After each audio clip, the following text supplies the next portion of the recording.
Halo guys, assalamualaikum warahmatullahi wabarakatuh. Ketemu lagi di YouTube channel aku dan terima kasih banyak buat kalian yang sudah klik video ini. Nah guys, jadi di cerita kali ini aku sudah menyiapkan satu cerita horor. Nah, jadi cerita horornya aku dapatkan dari Twitter ya guys, dari tweet horornya Mas Sidik Tanya Demit. Nah, buat kalian yang mau baca sendiri ceritanya, nanti linknya akan aku simpan atau aku siapkan di deskripsi ya guys.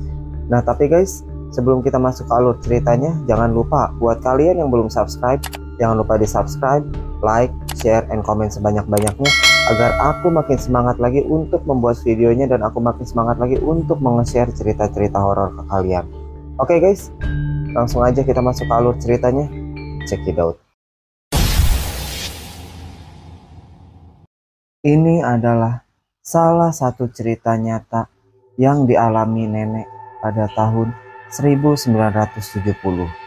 Sebuah cerita seram yang bisa membuat nyawa dirinya terenggut oleh sesuatu yang datang kepadanya pada saat itu. Cerita ini bermula ketika ayahku mendapat cuti tahunan. Ayah yang merupakan anggota militer di Kalimantan Tengah memutuskan untuk mengajak keluarga untuk pulang ke kampung halaman yang di daerah Barito Selatan. Dia mengajak ibu dan aku yang masih berumur 3 tahun, serta adikku yang masih berumur 30 hari. Seperti biasa, ayah mengajakku bertemu dengan keluarganya yang ada di sana, dengan nenek dan kakek, serta saudara-saudara yang ada di kampung halamannya. Sehari setelah kedatangan keluarga kami, ayah memutuskan untuk berangkat bersama kakek dan saudara-saudara yang lain ke salah satu acara bernama Batamat. Batamat sendiri merupakan upacara kelulusan bagi orang-orang yang belajar ilmu silat Dayak atau Kantau di daerah keluarga ayah. Sedangkan ibu, aku, dan adikku yang masih berumur 30 hari tidak ikut dalam datang ke acara tersebut. Nenek yang melihat ibu merasa bosan di rumah memutuskan untuk mengajak kita bertiga ke kebun sirih yang mereka garap. Nenek dan kakek yang merupakan seorang petani mempunyai beberapa kebun yang ditumbuhi oleh daun sirih sebagai mata pencaharian mereka. Jarak antara rumah nenek dan kebun itu memang sedikit agak jauh. Mereka harus melewati jalan setapak dan melewati beberapa kampung agar sampai di sana. Jalanan setapak yang dipenuhi oleh rerumputan juga lumpur yang menggenang ketika hujan harus dia lewati agar bisa sampai ke kebun sirih yang mereka garap. Bahkan mereka harus melewati pemakaman umum yang luas dengan kebun bambu dan hutan yang mengelilingi pemakaman itu. Hati-hati ya jalannya, jangan sampai langkah kakimu ke dalam pemakaman yang ada di sana, kata nenek kepada ibu. Nenek memberitahu ibu agar berhati-hati melewati pemakaman umum itu, sambil memegang tanganku yang masih kecil. Dia berjalan perlahan di depan ibu, sambil sesekali melihat ke arah ibu yang sedang menggendong adikku pada saat itu. Nenek memperingati ibu agar hati-hati ketika melangkah, karena dia takut ibu akan menginjak sebuah makam tua yang peti jasadnya sudah lapuk dimakan usia, sehingga dia akan terperosok bersama adikku yang dia gendong di depannya. Pemakaman umum itu memang sangatlah tua. Saking tuanya, ada makam-makam para leluhur kampung yang dimakamkan di sana. Para leluhur yang dahulu menganut agama Keharingan, yaitu sebuah kepercayaan Dayak yang masih dianut hingga hari ini. Bahkan, tak jarang di dalam makam itu ada beberapa jasad yang sudah diambil kembali tulang belulangnya, karena jasad-jasad itu akan ditiwahkan, yaitu sebuah acara ritual kematian dengan tujuan mengantarkan mereka yang sudah meninggal ke dunia arwah menurut kepercayaan mereka. Sekitar 30 menit mereka berjalan melewati pemakaman itu. Akhirnya nenek dan ibu akhirnya sampai di kebun yang nenek garap. Nenek pun akhirnya mengajak ibu ke sebuah pondok yang terbuat dari bambu. Sebuah pondok yang sederhana yang biasa nenek dan kakek pakai untuk menginap di kebun. Jarak yang jauh, juga tempat yang terpencil, membuat pondok itu agar mereka bisa beristirahat setelah bekerja di kebun. Terkadang mereka menjadikan pondok itu sebagai tempat mereka menginap, karena tidak mungkin mereka melewati pemakaman itu ketika malam tiba, sehingga mereka memilih untuk tidur di sana hingga pagi menjelang. Ibu yang pada saat itu sedang menggendong adikku akhirnya menidurkannya di pondok, sedangkan aku yang pada saat itu masih berumur 3 tahun bermain-main di kebun sirih bersama dengan nenek yang sibuk memeriksa sirih-sirih yang akan dia panen. "Nek," tanya ibuku, "kenapa hanya kebun ini saja yang ada di sini? Saya tidak melihat kebun lain di sekitar sini." Ibu terlihat kebingungan karena melihat hanya kebun neneklah yang ada di sana. Sedangkan di sekelilingnya hanya ada hutan bambu yang lebat, juga pemakaman umum yang membentang hingga ke kampung yang ada di ujung sana. Sambil tersenyum, nenek hanya menjawab perkataan ibu. "Iya nak, memang hanya kebun nenek saja yang ada di sini. Tidak ada orang lain yang berani membuka lahan di sini selain kita berdua," katanya. Nenek sambil memetik beberapa daun sirih yang ada di dekatnya. Kebun ini cukup jauh dari perkampungan, apalagi ada pemakaman umum yang luas itu, yang seringkali membuat orang-orang takut untuk melintasnya. Apalagi ada banyak cerita menyeramkan tentang pemakaman itu, sehingga orang-orang seperti tidak mau berkebun di area ini. Ibu yang mendengar hal tersebut hanya membalas dengan anggukan, sambil mengusap-ngusap adikku yang tertidur di pondok. Ibu kembali melihat kebun nenek sambil mengawasi aku yang sedang bermain di sana. Meskipun tempatnya mungkin bisa sedikit menyeramkan, karena berdekatan dekat dengan pemakaman itu, tapi suasananya sangatlah tenang. Angin sejuk selalu muncul dari arah pemakaman, membuat siapapun yang ada di sana merasakan tenang dan damai daripada di kampung yang lebih ramai oleh lalu lalang kendaraan. Sehingga ibu pun merasa nyaman ketika berada di dalam pondok itu. Dia menyender di dinding pondok sambil mengusap-ngusap adikku yang tertidur pulas di sebelahnya. Nenek yang awalnya berkeliling di kebun untuk mengecek tanaman yang dia tanam di sana, akhirnya kembali lagi dan duduk di pondok bersama dengan ibuku.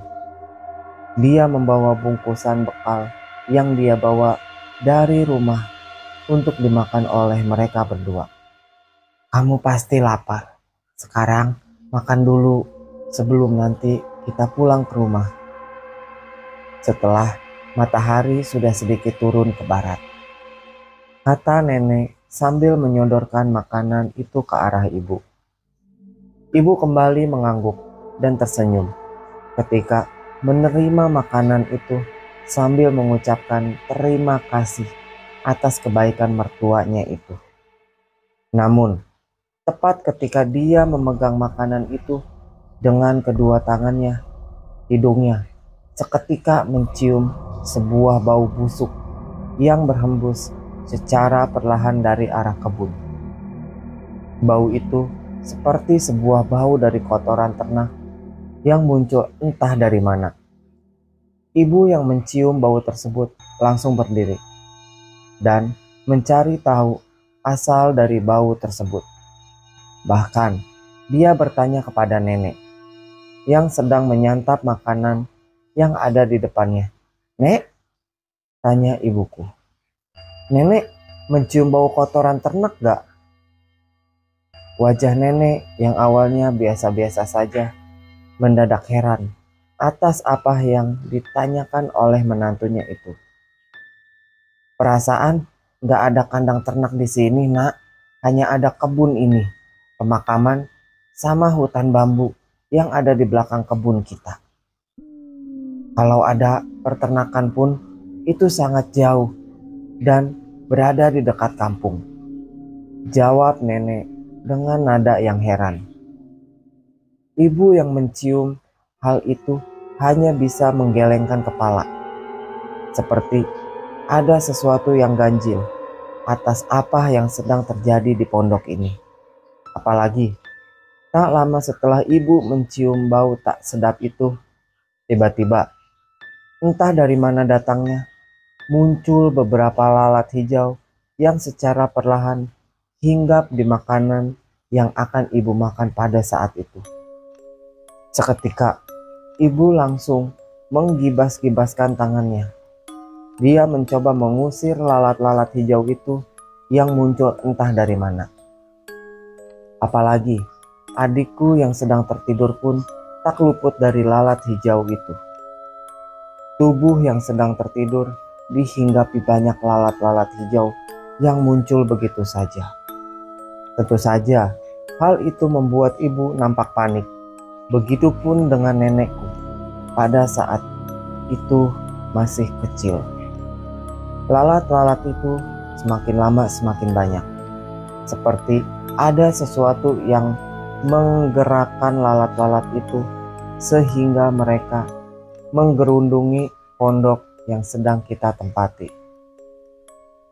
Mereka muncul begitu saja di berbagai tempat, di dinding pondok, di langit-langit pondok, bahkan mereka hinggap di tanaman sirih yang nenek tanam pada saat itu. Sesuatu yang benar-benar janggal dan ganjil. Karena kemunculan ini tanpa sebab, seperti ada sesuatu yang sengaja menggerakkannya hingga ke pondok ini. Seketika, ibu langsung melepas selendang yang dipakai untuk menggendong adikku. Dia menggibaskan selendang itu dengan kuat agar lalat-lalat itu tidak sampai hinggap ke adikku yang masih tertidur pulas di sana. Sedangkan nenek, dia hanya terdiam. Nenek seperti merasakan sebuah firasat buruk akan muncul lalat-lalat hijau itu. Dia menatap tajam ke arah kebun. Lalu tak lama dia berdiri sambil memegang tanganku pada saat itu. "Ayo nak, masuk ke dalam pondok. Ajak kedua anakmu itu. Jangan sampai kamu dan kedua cucuku keluar dari pondok sebelum aku masuk ke dalam." Raut wajahnya tiba-tiba berubah. Dia nampak panik. Kerutan-kerutan di wajahnya dengan wajah pucatnya terlihat sangat jelas pada saat itu. Nenek akhirnya menutup pintu pondok dengan rapat dan berdiri di depan pondok sambil melihat ke arah kebun yang berbatasan langsung dengan pemakaman. Dia tidak menghiraukan lalat-lalat yang masih muncul dan memenuhi pondok pada saat itu. Dia hanya berdiri dan menatap ke arah kebun. Matanya melotot tajam. Dia seperti sedang fokus mencari sesuatu di antara tanaman-tanaman sirih yang ada di kebun itu. Tak lama, dia berjalan ke arah kiri, di mana di sana ada kayu-kayu tamiang yang tersimpan di depan pondok, lalu meruncingkannya dengan perkakas yang dia bawa. Tangannya terlihat bergetar. Dia seperti terburu-buru meruncingkan kayu itu dengan kedua tangannya. Seperti ada sesuatu yang akan datang kepadanya pada saat itu. Sehingga dia harus mempersiapkan diri karena ada menantu dan kedua cucunya yang ada di dalam pondok yang harus dia jaga. Benar saja, setelah kedatangan lalat-lalat hijau itu, tiba-tiba dari arah kejauhan terdengar sebuah suara langkah kaki yang menginjak rerumputan dan berjalan ke arahnya. Suara langkah kaki itu berganti menjadi sebuah wujud besar yang berjalan ke arahnya. Sebuah sosok yang berwujud seperti sosok kerbau besar yang berjalan ke arah pondok tempat dia berdiri pada saat itu. Nenek menggelengkan kepala. Mulutnya tiba-tiba bergumam ketika melihat sosok kerbau yang dilihatnya. Apa yang dia lihat bukanlah kerbau yang seperti biasanya, namun merupakan makhluk jadi-jadian yang berwujud kerbau yang seringkali muncul di wilayah mereka. Kenapa ada penghulu hadangan di kebunku? Kata nenek dengan tubuhnya yang bergetar hebat. Bagi yang tidak tahu, penghulu hadangan itu adalah sebuah makhluk jadi-jadian dari seseorang yang mempunyai ilmu penguluh, yaitu sebuah keilmuan yang diturunkan secara turun-temurun dari leluhurnya. Biasanya, ilmu penguluh ini bisa dipakai sebagai perbuatan baik, namun ada pula yang memanfaatkannya sebagai perbuatan jahat. Sehingga ilmu penguluh ini bisa dipakai di berbagai situasi, tergantung dari siapa yang mempelajarinya. Biasanya, keilmuan ini dipakai untuk mengobati orang-orang sakit atau orang-orang yang terkena penyakit non-medis. Namun, apabila keilmuan ini dipakai untuk berbuat jahat, biasanya akan digunakan untuk mengganggu orang lain. Keilmuan ini memang unik. Mereka bisa merubah dirinya menjadi sebuah binatang seperti kerbau. Namun bedanya, kaki kerbau dari seseorang yang mempunyai ilmu penguluh biasanya berbentuk kaki dan tangan manusia, sedangkan tubuhnya merupakan tubuh kerbau. Mereka seringkali ditemukan di daerah pemakaman, terutama di tempat-tempat yang ada mayat yang baru dimakamkan. Karena mereka senang dengan mayat-mayat ini, terutama dengan mayat-mayat yang sudah membusuk. Karena hal ini bisa menjadi sebuah makanan lezat bagi mereka. Mungkin karena kebun nenek berada di dekat pemakaman, membuat penghulu hadangan ini muncul secara tiba-tiba dan berjalan ke arah pondok, yang di dalamnya ada ibu, aku, dan juga adikku yang masih berumur 30 hari. Nenek terlihat menatap penghulu hadangan itu dengan tatapan yang serius. Dia melihat sesuatu yang ada di bawah kepala kerbau itu, karena biasanya ada kepala manusia yang terlihat di bawah leher kerbau itu.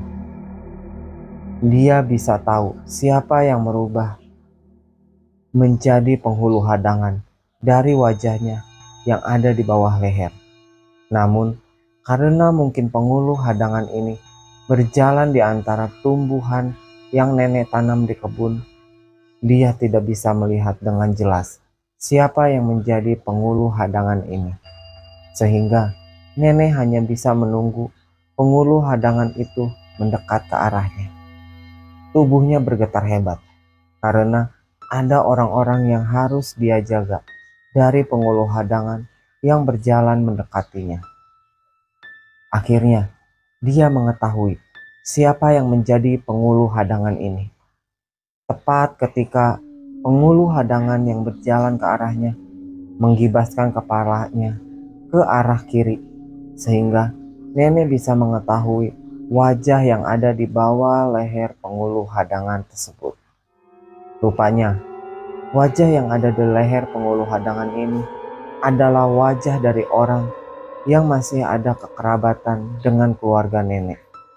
Sebuah keluarga yang jauh letaknya terpisah beberapa kampung dari rumahnya. Awalnya, dia muncul dan merubah wujudnya menjadi sesosok kerbau karena ingin memakan mayat yang baru saja dimakamkan di pemakaman umum itu. Namun, entah mengapa, dia seperti terdorong untuk mengganggu nenek dan ibu yang ada di dalam pondok. Apalagi ada 2 orang anak kecil yang ada di dalam pondok. Dan itu bisa dipakai oleh pengulu hadangan sebagai tumbal agar keilmuan yang sedang dia pelajari semakin sakti. Hal itulah yang membuat dirinya berbelok arah dari pemakaman ke arah kebun sirih yang nenek garap. Dan itu membuat nenek yang masih berdiri di depan pondok merasa panik akan kemunculan pengulu hadangan ini. Seketika nenek pun berteriak. Dia berusaha untuk mengusir pengulu hadangan itu dengan cara halus karena dia tidak mau apabila cucu-cucunya jadi korban akibat kemunculan pengulu hadangan itu. "Wahai saudaraku," nenek berteriak dengan lantang di depan pondok ke arah pengulu hadangan itu. "Sebaiknya Anda meneruskan perjalanan Anda sesuai rencana. Anda jangan sekalipun menggangguku, juga menantu dan cucu-cucuku yang ada di dalam pondok. Karena saya datang ke kebun ini hanya untuk memetik sirih, lalu menjualnya untuk membeli beras dan kebutuhan lainnya di pasar," ucap nenek. Apa yang diucapkan oleh nenek tersebut rupanya diabaikan oleh pengulu hadangan yang terus saja berjalan ke arahnya. Bahkan dia menggerakkan kepala kerbaunya dan menabrak apa saja yang ada di dekatnya. Dia seperti tertarik dengan aku dan adikku yang berada di dalam pondok. Apalagi kini dia menjulurkan lidahnya yang panjang dengan air liur yang busuk yang tercium hingga ke dalam pondok. Ibu yang tidak tahu apa yang terjadi di luar hanya memelukku dan berharap apa yang ada di luar sana segera berakhir. Dirinya sangat ketakutan, apalagi ketika mendengar tentang penghulu hadangan yang nenek teriakan dari luar pondok pada saat itu. Sedangkan nenek, dia seperti menghela napas panjang. Tubuhnya menjadi ragu karena penghulu hadangan ini masih ada kekerabatan dengan dirinya, sehingga dia seperti menahan diri di depannya. Tapi di sisi lain ada orang-orang yang ada di dalam pondok yang harus diselamatkan. Dan apabila penghulu hadangan ini sampai ke pondok dan membuat ibu, aku, dan adikku menjadi korban, itu adalah sesuatu hal yang mungkin akan nenek sesali seumur hidupnya. Keputusan harus dibuat secepat mungkin. Dia tidak ingin menantu dan cucu-cucunya menjadi korban pada saat itu. Sehingga dia menghentakkan kakinya beberapa kali di depan pondok itu, menunggu penghulu hadangan itu semakin dekat dengan pondok. Lalu Tepat ketika penghulu hadangan ini berada beberapa meter dari pondok tersebut, nenek langsung berdiri dan melompat dari pondok. Dia mengangkat kayu tamiang runcing yang sudah dia buat hingga ke atas kepala. Tak lama kemudian, dia menancapkan kayu runcing itu tepat ke arah dada dari penghulu hadangan yang kini berada tepat di depan pondok sambil membacakan beberapa mantra.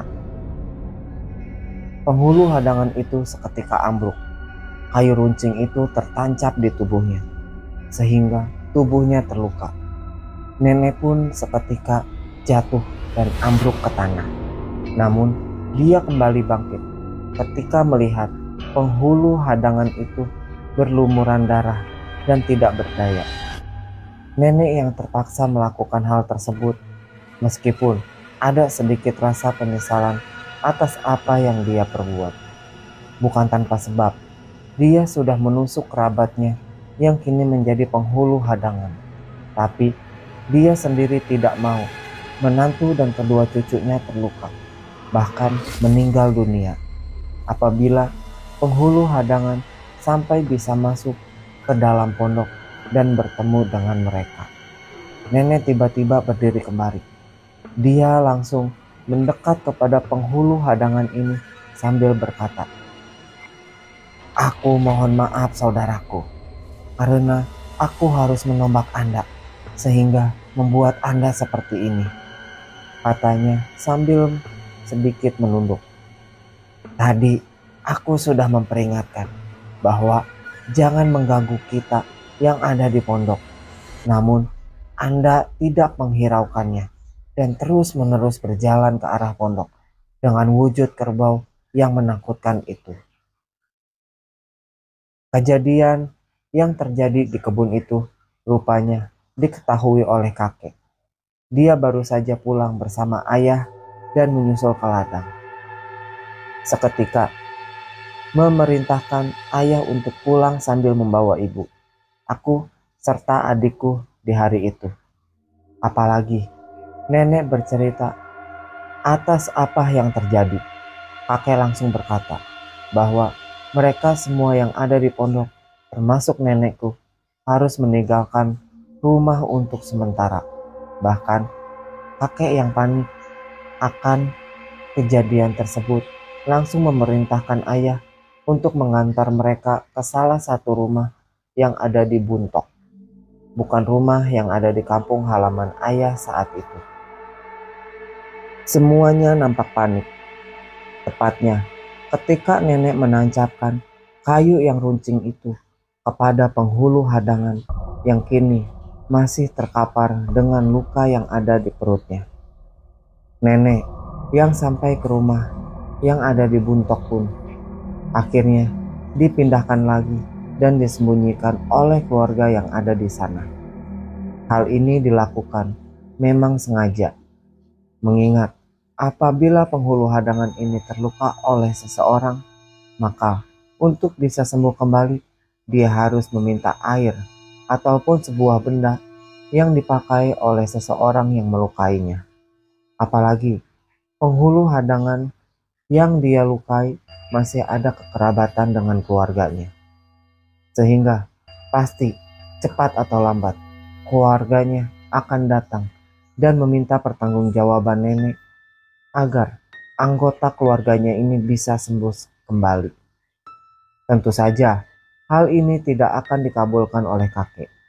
Dia juga merasa marah karena cucu dan menantunya yang ada di dalam pondok kini dilanda ketakutan. Sehingga sebisa mungkin dia harus mengungsikan nenek, ibu, aku, dan adikku secepat mungkin dari tempat tersebut.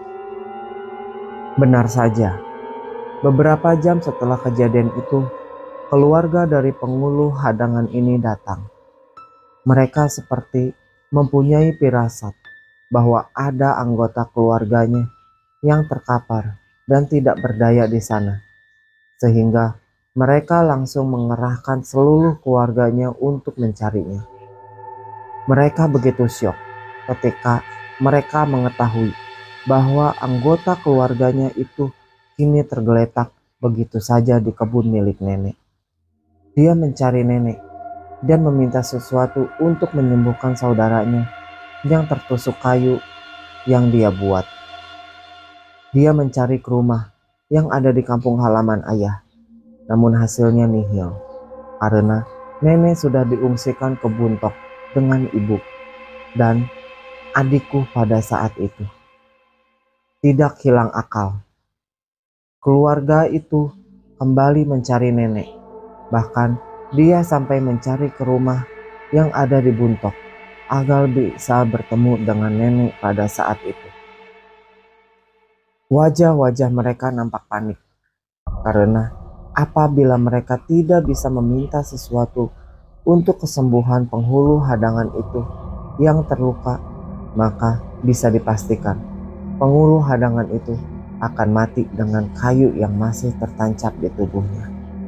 Apalagi wajah-wajah yang panik kini seketika berubah, tepat ketika mereka menyadari bahwa mereka sedang dipermainkan. Sudah beberapa kali mereka mendatangi rumah saudara-saudara mereka untuk mencari nenek, namun tidak bisa ditemukan juga. "Di mana ibumu? Cepat berikan sesuatu agar keluarga kita bisa disembuhkan lagi." Brak! Salah satu anggota keluarga dari penghulu hadangan tiba-tiba menggebrak meja di depan ayah. Mereka tampak marah. Bahkan mereka seperti ingin membuat keributan dengan mandau yang mereka bawa di pinggang mereka pada saat itu. Apalagi waktu semakin menipis. Semakin lama penghulu hadangan itu terkapar dengan luka yang seperti itu, semakin cepat pula dirinya akan berhadapan dengan kematian. Sementara dari keluarga ayah, mereka tetap berkata bahwa mereka tidak tahu di mana nenek berada sekarang. "Aku tidak tahu atas kejadian ini, saudaraku. Aku dan anakku baru saja pulang dari upacara Batamat, dan kita berdua pulang semuanya sudah seperti ini." Ayah yang merupakan anggota militer hanya bisa membuat mereka tenang. Ayah bukannya tidak berani untuk ikut menggebrak meja seperti mereka, tapi ayah dan saudara-saudara ayah yang lainnya hanya berusaha untuk menghargai tamu yang datang, meskipun mereka tampak marah. Ayah dan saudara-saudara yang paling tua duduk di depan bersama dengan keluarga dari penghulu hadangan ini. Mereka berusaha sekuat tenaga untuk menenangkan mereka yang merasa dipermainkan. Namun, saudara-saudaranya yang lain sudah siap di ruangan belakang. Mereka bersiap apabila terjadi keributan. Apabila keluarga si penghulu sudah mengeluarkan mandaunya dan mengarahkannya ke arah ayah dan saudaranya yang paling tua. Mereka memang sengaja tidak memberitahu di mana posisi nenek berada, karena mereka tahu keluarga yang mendatangi rumah kami ini, mereka rata-rata bisa berubah menjadi penghulu hadangan juga. Sehingga apabila ayah memberitahu di mana nenek berada, ayah khawatir nantinya akan berakibat pada keselamatan nenek ke depannya. Apalagi ada beberapa di antara keluarga mereka yang mempunyai ilmu kebal. Bahkan ada pula yang berprofesi sebagai dukun tradisional di sana. Situasi semakin tegang. Keluarga si penghulu terus mendesak atas keberadaan nenek kepada ayah dan saudaranya yang paling tua. Sedangkan ayah tetap berkata bahwa dia tidak tahu menahu atas apa yang terjadi. Karena ayah berdalih bahwa dia baru pulang dari acara Batamat dan tidak tahu akan kejadian itu. Situasi benar-benar semakin panas. Bahkan sampai ada salah satu dari keluarga mereka yang sudah memegang mandau yang disarungkan di pinggangnya dan sudah bersiap untuk mencabutnya. Namun, tiba-tiba dari arah luar muncul kakek yang berjalan mendekati rumah. Dia berjalan secara perlahan dengan sorot matanya yang tajam ke arah si keluarga pengulu. Aura yang dikeluarkan nampak berbeda, sehingga membuat semua orang yang ada di sana nampak terdiam. Tubuhnya merasa tertekan. Mandau yang mereka pegang dan siap-siap ditarik dari sarungnya tiba-tiba dilepaskan begitu saja. Rasa takut langsung menyeruak. Mereka seperti melihat sosok lain dari kakek yang berjalan ke arah mereka. Kakek hanya menatap mereka secara sekilas. Lalu dirinya masuk dan ikut duduk bersama kedua anaknya yang ada di sana.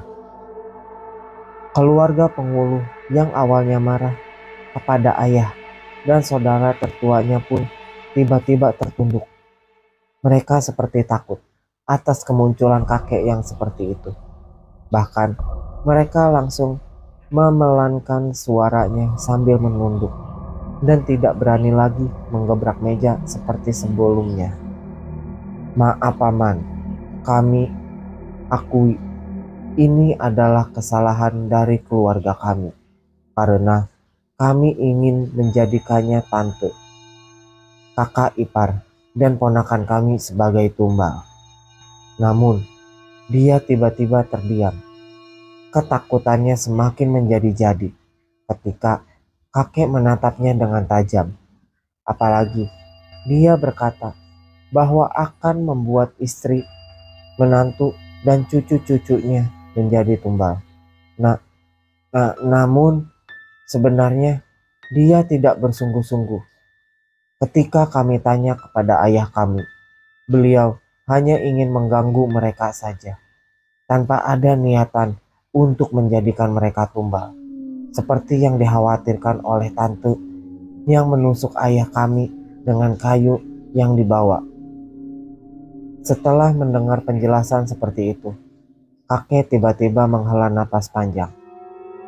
Dia menatap ke semua keluarga pengulu satu persatu dengan tatapan yang tajam.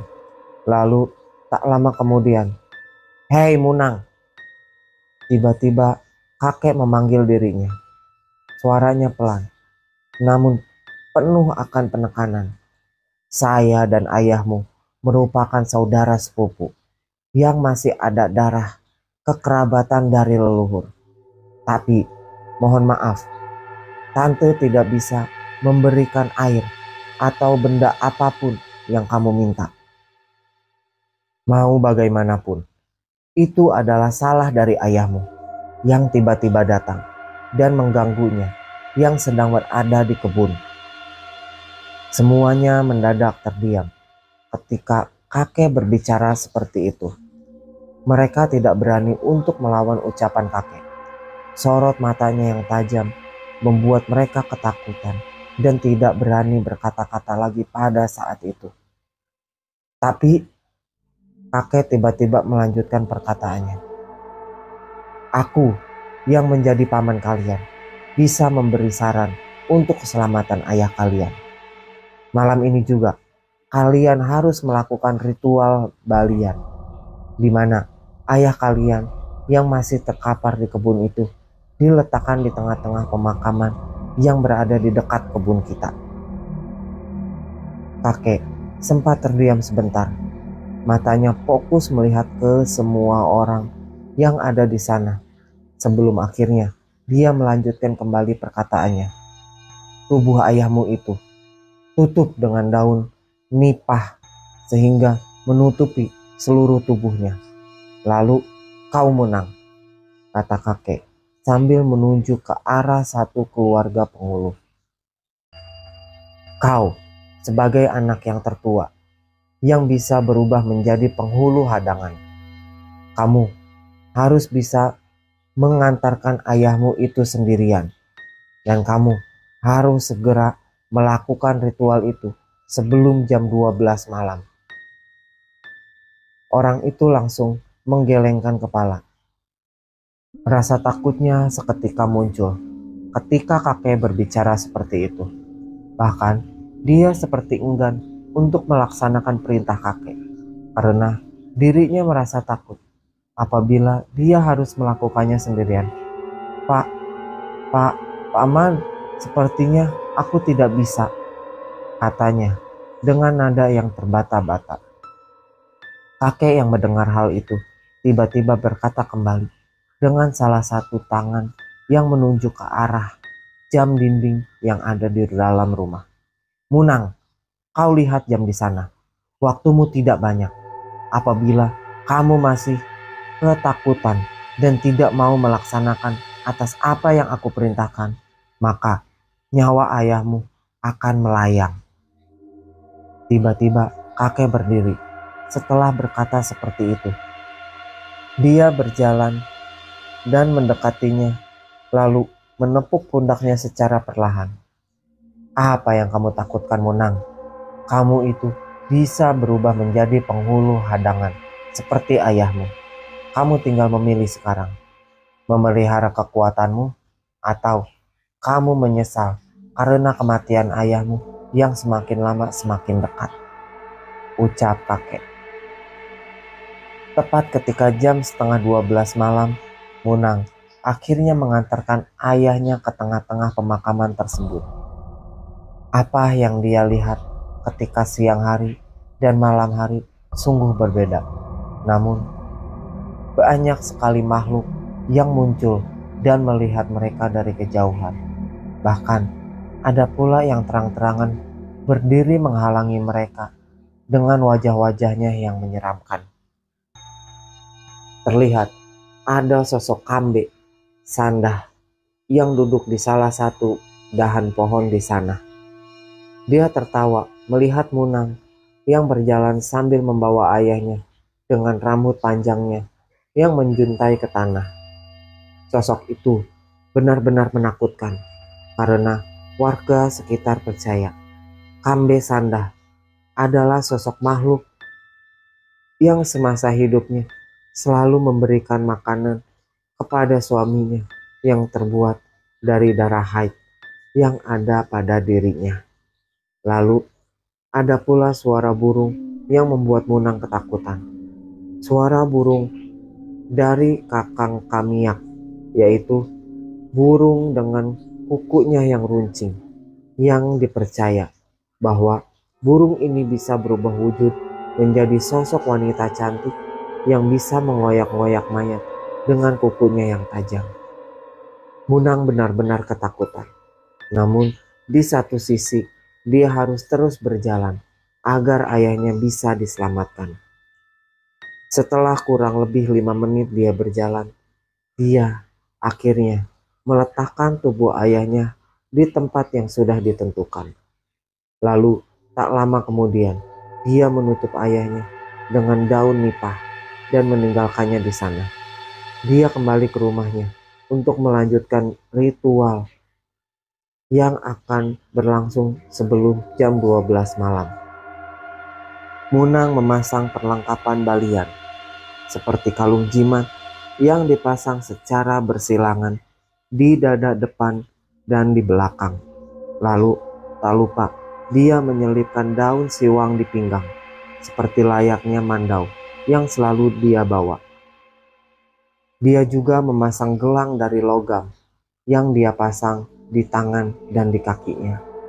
Setelah semuanya siap, para saudaranya yang lain memainkan alat musik tradisional sebagai pengiring ritual yang dilakukan oleh Munang. Secara tidak sadar, tubuh Munang tiba-tiba menari. Dia menggerak-gerakkan tangan dan kaki yang sudah dipasangi gelang sehingga mengeluarkan bunyi-bunyian yang khas. Sebuah harmoni antara suara gelang dan alat musik tradisional pun terdengar. Suara itu terdengar indah, namun serasa mistis apabila kita mendengarkannya dengan mata batin yang terbuka. Setelah beberapa menit dia menari, tiba-tiba dia berdiri di depan pintu rumahnya. Salah satu dia angkat ke atas sehingga dia hanya berdiri dengan satu kaki pada saat itu. Tak lama, dia kemudian bersiul, seperti sedang memanggil sesuatu dari luar rumah. Seketika ada hawa dingin muncul dan memenuhi rumah itu, seperti ada sesuatu yang benar-benar datang dan mendekati Munang yang sedang melakukan ritual di sana. Benar saja, tiba-tiba Munang terjatuh.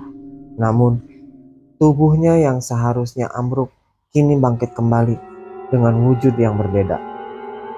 Tubuh manusianya kini berubah menjadi sosok kerbau dengan keempat kakinya yang masih berupa tangan dan kaki manusia. Juga dengan wajah manusia yang menempel di leher kerbau tersebut. Munang kini berubah menjadi penghulu hadangan, sama seperti ayahnya yang nenek lihat tadi siang. Tak butuh waktu lama, Munang langsung berjalan kembali ke arah pemakaman. Dia mencari kembali tubuh ayahnya yang ditutupi oleh daun nipah. Lalu setelah dia menemukannya, dia langsung menjulurkan lidahnya yang panjang dan menjilati luka tusukan yang ada di tubuhnya. Secara ajaib, luka tusukan itu tiba-tiba menutup kembali secara perlahan. Bahkan tubuh ayahnya yang mulai sembuh tiba-tiba berubah kembali menjadi penghulu hadangan dan berdiri kembali seperti sedia kala.